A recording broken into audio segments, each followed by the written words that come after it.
Assalamualaikum warahmatullahi wabarakatuh. Perkenalkan nama saya Hakim Yaning 333240303.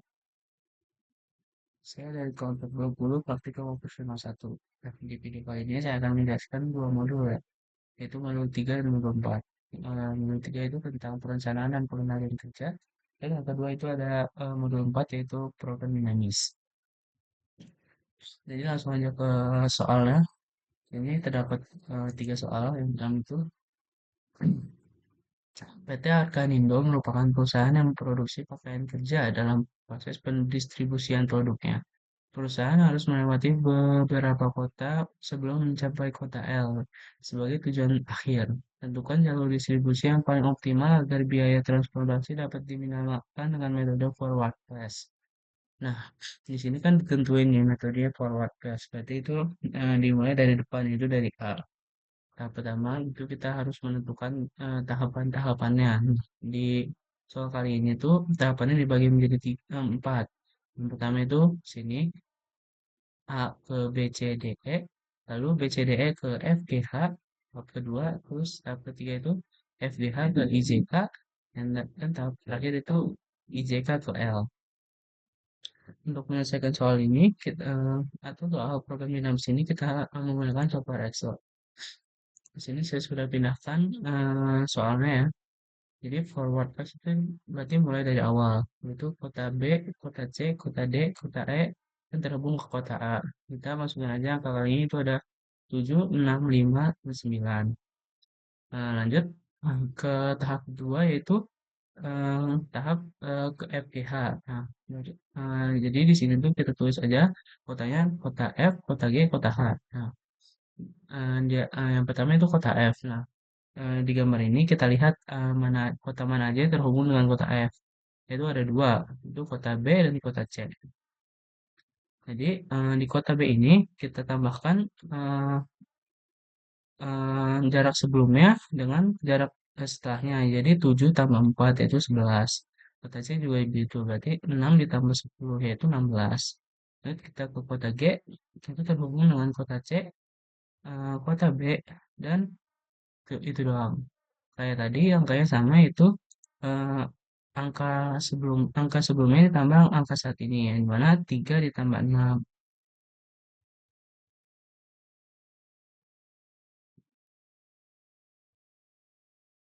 Kota B dulu ya. Kota B 8 ditambah 7 yaitu 15. Selanjutnya kota G ke kota C itu 3 tambah 6 yaitu 9. Lalu ke kota H, kota yang ini terhubung dengan kota B, kota D dan kota E. Makanya juga sama. Angka dari sini kita tambah angka yang ada saat ini, di mana contohnya itu di kota B nih. Kota B itu jaraknya 11. Nah, jarak sebelumnya itu 7. Nah, kita tambahin aja. Jadi 11 tambah 7 yaitu 18. Nah, seterusnya juga sama. Lanjut, untuk menentukan solusi optimum ini, kita ambil nilai minimum dari jarak yang telah ada. Dimana misalkan di kota F ini, kita ambil minimumnya itu ke 11. Berarti yang paling efektif itu ke kota B. Nah, lalu ke kota G itu paling minimumnya itu 9 ke kota C. Dan kalau ke kota H ini paling optimumnya di kota D itu nilainya 14. Lanjut ke tahap 3 yaitu tahap IJK. Sama kayak tadi, kita analisis dulu. Misalkan kota I ini terhubung dengan kota apa aja? Yaitu kota F dan kota G. Misalkan yang pertama itu ada kota I, kota F itu jumlahnya 12. Nah, kita eh, kita udah tahu nih, kita ngambil nilai minimum ya dari nilai sebelumnya, yang dari kota F ini yaitu nilai 11. Jadi 12 ini tambah 11 yaitu 23. Kota I ke kota G juga sama. Kan nilainya 5 ya. Nah, kota G ini paling minimumnya berapa? Yaitu 9. Nah, berarti kita tambahin aja 9 ditambah 5 yaitu 9 tambah 5 yaitu 14.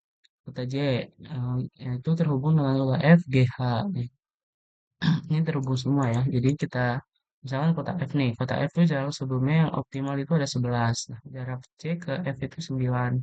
11 tambah 9 itu 20. Nah, kota G juga sama itu 7 ditambah 9 yaitu 16. Terus 10 ditambah 24.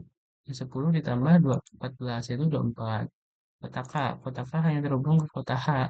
Kota H itu nilai optimumnya itu kan 14. Nah, kita tambahkan aja 14 ditambah 8 itu 22.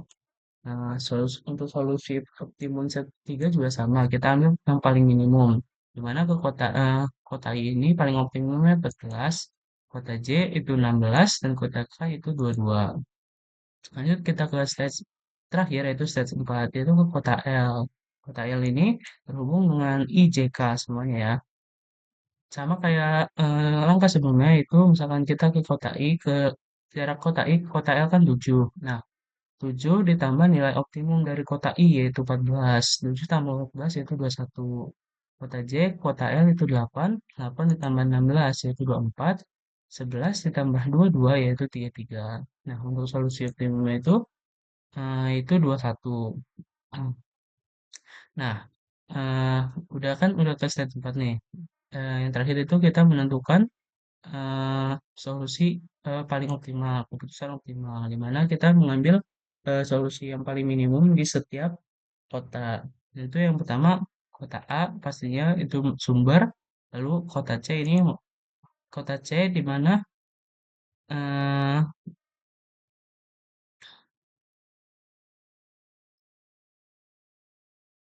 ngambil yang paling minimum juga, lalu kota G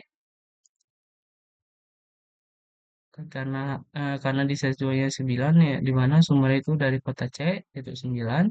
Lalu di sini ada yang paling minimumnya itu ada 14 yaitu kota G dan yang terakhir itu kota I di mana nilai minimumnya 21. Jadi biaya distribusinya itu 21 yang paling minimum. Lihat ke soal 3, soal 2. Sebuah universitas Sebuah universitas sedang melaksanakan proyek pembangunan gedung laboratorium teknik untuk mendukung kegiatan praktikum dan penelitian mahasiswa. Proyek ini terdiri dari beberapa tahapan pekerja yang saling bergantung dan harus direncanakan dengan baik agar dapat selesai sesuai jadwal yang ditetapkan. Oleh karena itu digunakan metode critical path method. Untuk menganalisis kritis proyek adalah daftar aktivitas proyek sebagai berikut. Dapat dilihat aktivitas itu ada 1, 2, 3, 4, 5, 6, 7, 8. Nah, lalu ini ada pendahulunya atau hubungannya itu B ke A dan seterusnya. Terus durasinya juga ada di sini. Nah, untuk pertanyaan itu tentukan jalur kritis proyek menggunakan metode CPM. Lalu hitung total waktu penyelesaian proyek. Nah, di sini kita menggunakan software RStudio. Yang pertama, di sini saya sudah menyiapkan codingannya ya. Yang pertama itu pastinya kita library egraph yaitu menginstal atau kalau karena saya sudah menginstal egraph ini jadi saya hanya memanggilnya saja dengan itu library. Lalu di sini kita mendefinisikan aktivitas proyek dengan durasi dan dependensi. Aktivitasnya itu ada 8 tadi ya A sampai H. Lalu durasinya juga ada tadi di soal, kita masukkan saja. Lalu dependensi ini itunya apa? Kayak A ini ke B, eh ya A ke B, A ke C, B ke D, C ke D, D ke E ke F, F ke G, G ke H. Lalu membuat grafik dari definisi aktivitas tersebut dengan menggunakan tools ggraph from data frame, yaitu data frame yang diambil dari sini. Lalu menentukan jalur kritisnya menggunakan path ya, simple path dari giveform tadi.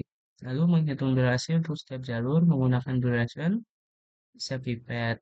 Lalu kita jumlahkan semuanya. Nah, untuk selanjutnya itu menentukan jalur kritis dengan durasi terpanjang. Nah, selanjutnya kita menampilkan jalur kritis menggunakan edge colors, di mana ini bisa diganti-ganti ya warnanya.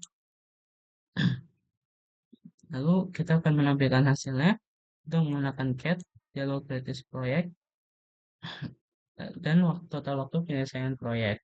Nah, mungkin ini. Ini kita bisa run aja buat soal nomor 1.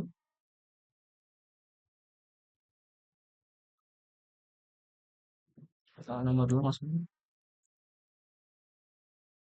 Nah, kalikan ini grafik jalur kritisnya atau critical path-nya, di mana jalur kritisnya itu dari A ke B ke D ke F ke G ke H.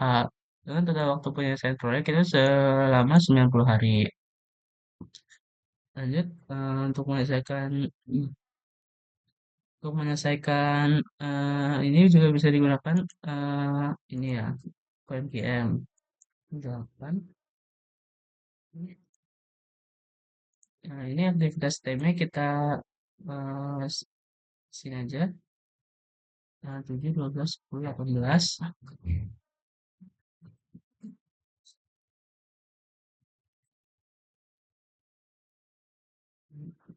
16,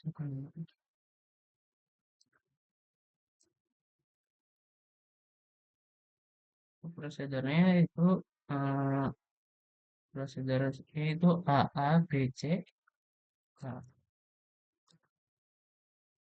A A B C,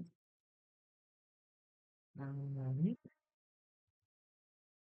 D E F G H B L F. Nah, ini kita langsung solusin aja. Nah, ketemu ya, total waktu itu 90 hari, dan chartnya kita bisa lihat di sini. Nah, chartnya kurang lebih kayak gini ya. Ini ke soal nomor 3. Nah, sebuah perusahaan energi terbarukan sedang mengembangkan pembangkit listrik tenaga surya skala menengah sebagai bagian dari upaya pemanfaatan energi ramah lingkungan. Proyek ini melibatkan berbagai aktivitas teknik dengan ketidakpastian waktu penyelesaian, sehingga metode pemrograman evaluan energi teknik atau PORT digunakan untuk memperkirakan durasi waktu secara keseluruhan. Jadi itu adalah daftar proyek tiga estimasinya. Nah, kurang lebih kayak gini ya. Lalu di sini tugas kita itu menentukan jalur kritis menggunakan metode PORT, hitung perkiraan waktu penyelesaian proyek. Sama kayak tadi kita akan masuk ke terlebih dahulu menggunakan RStudio. Langkah-langkahnya juga sama. Dimana kita mendefinisikan nih waktu waktu proyek dengan estimasi waktu per.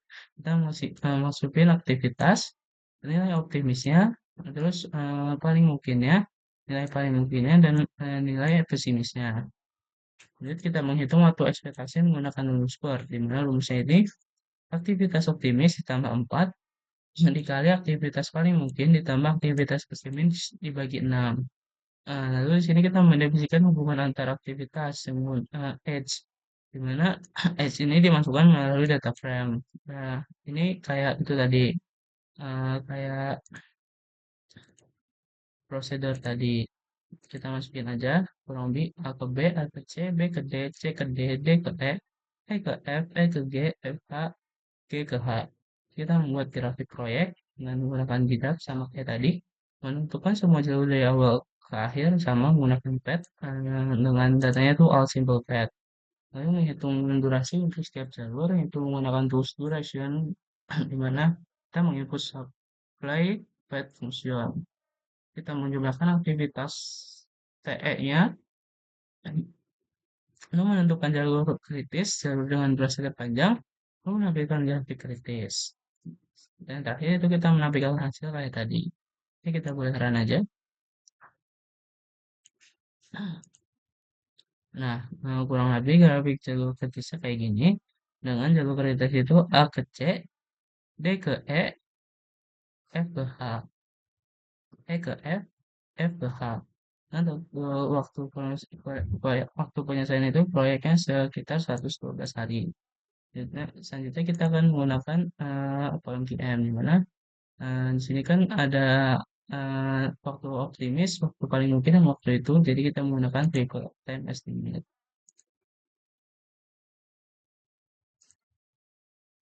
Ini juga sama 8 ya.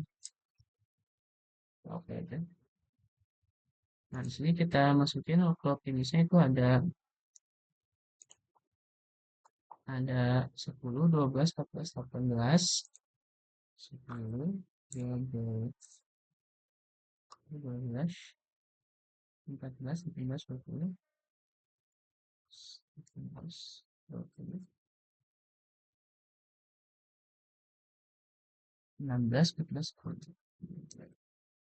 20. Yes. Lalu, most likely time itu waktu paling mungkin. Kita masukin aja 14, 19, 20, 24, 19, 20, 34, 26, 22, 18,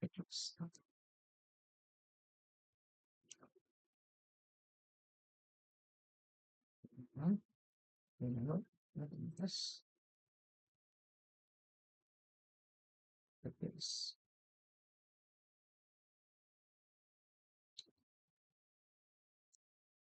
Oh, pesimis time-nya itu ada, kita masukin juga 20, 22, 28, 32. 22, 22,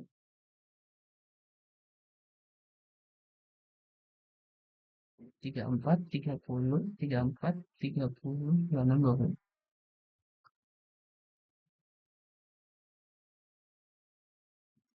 34, 30,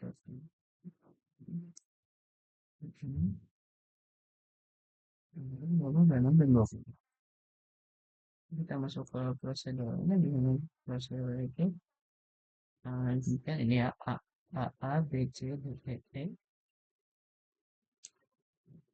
Nah, A, B, C,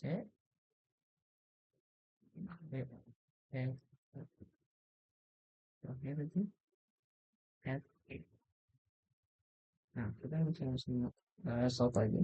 Nah, ketemu hasilnya juga sama ya, dalam 22 hari. Kita bisa lihat chartnya di sini. Jadi kurang lebih kayak gini. A ke C, D ke E ke F, F ke A. Mungkin sekian tutorial dari saya. Kalau ada yang mau, assalamualaikum warahmatullahi wabarakatuh.